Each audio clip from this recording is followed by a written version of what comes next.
Hey guys, welcome to another vlog, and today I'll be introducing to you my DIY Piso challenge which can make you save 45,000 pesos.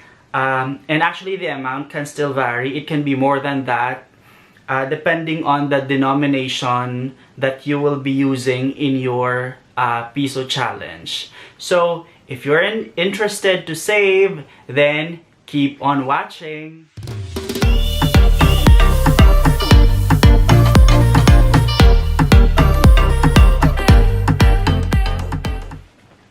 Alright, by the way, before anything else, don't be surprised that I'm alone in this vlog because currently Eugene is at work. And anyway, this is my idea.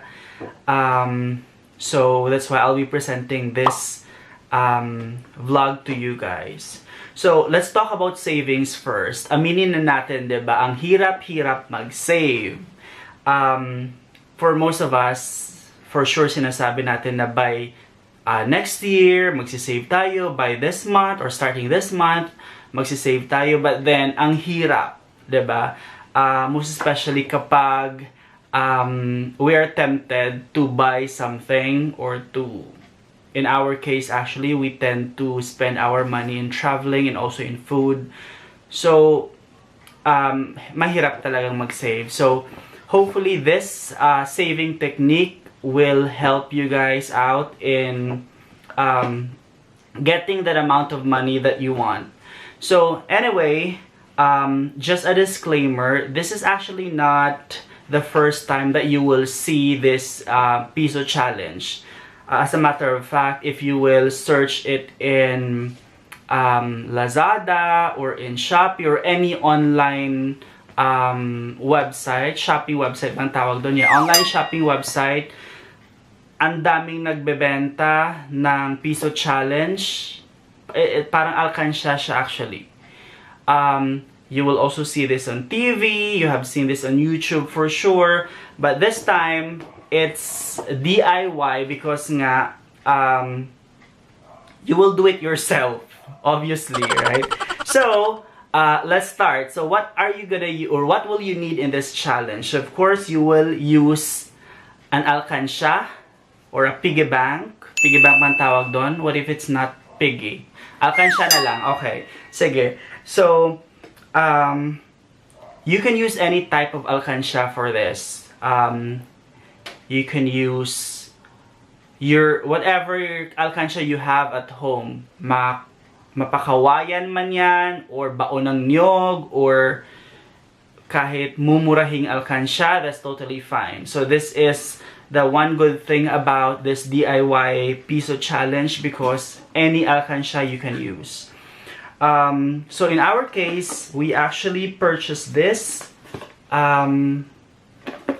alkansya before. This is for 200 something at Robinson's Place. I'm not sure if this is still available. Ang cute niya, guys. If you can see, wag nyo nang i-mind yung pera sa loob. It's travel fund. Ayan. If you can see it. There. So, para siyang maleta. It's cute. So, that's why we bought this. And aside from alkansya, of course, you will be needing a tracker. So this is actually the difference. Because sa ready-made na Piso challenge, yung tracker nila is nandun na sa alkansya. Kasama na dun sa, usually what they're using is yung metal na alkansya. So, in this case, I made my own tracker, because actually this is the most important part of this challenge, the tracker.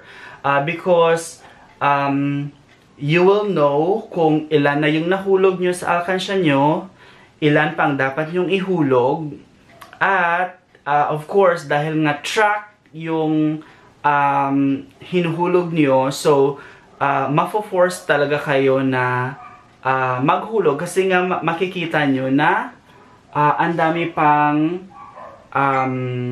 circles dito na kailangan yung i-mark, because in this challenge you have to mark every time that you drop something in your alkansya. Anyway, so I'll be talking more about this later, and then of course you will be needing a marker. You can use any pen if you want, that's totally fine. Okay, so let's talk about the tracker. So in this tracker, I only use 4 denominations. In the usual Piso challenge, they actually have coins pa. So merong Piso, 20 pesos, 50 pesos, 100, 200, 500, and 1,000. So guys, for me in my own personal opinion, if you're earning naman a big amount of money, so I think it will be better to iwasan na lang yung mga lower denomination, yung Piso, 5 pesos, 10 pesos, 20 pesos. For several reasons. First, parang for me lang it's like sayang yung space alkansya. And I'm not sure if you believe, but for me, meron kasing pamahiin na you get sick daw if you save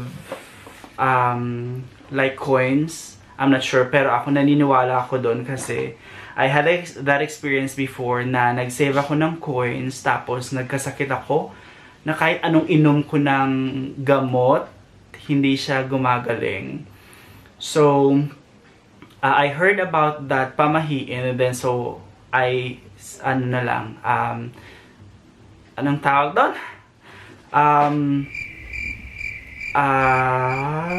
Nauubusan ako ng English.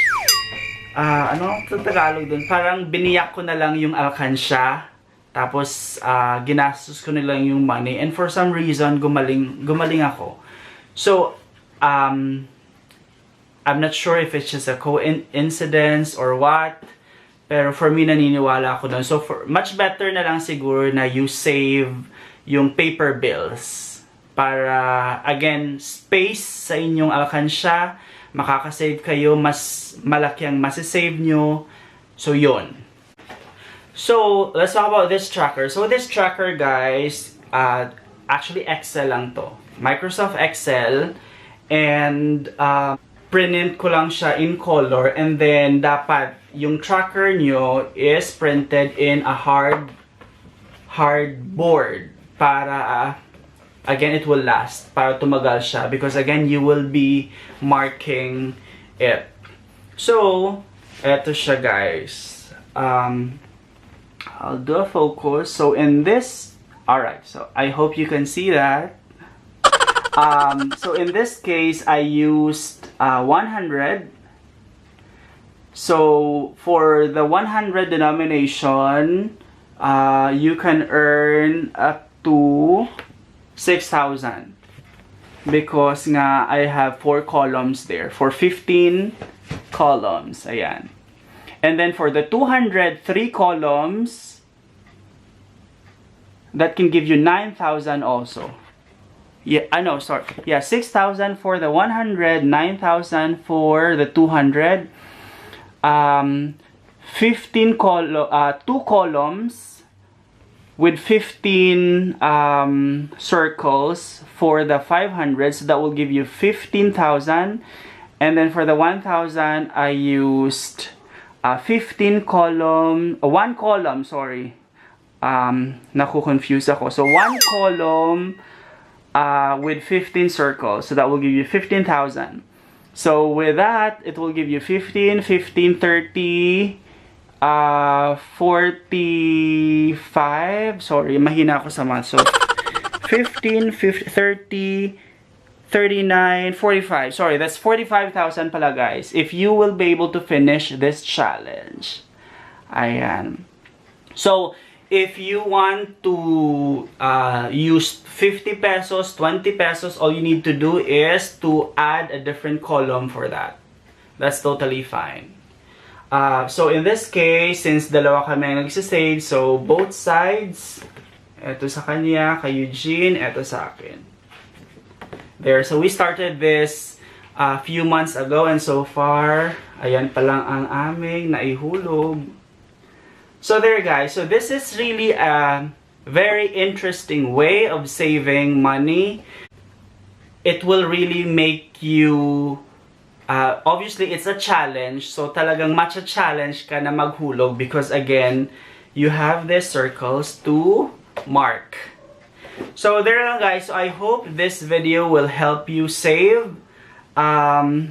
If you think that this video is helpful, then please don't forget to hit the thumbs up button below, and please don't forget to click on subscribe so that we can make more videos in the future. So that's it lang guys. And by the way, shout out to Puwi Labating for promoting our vlog. Thank you so much, Puwi.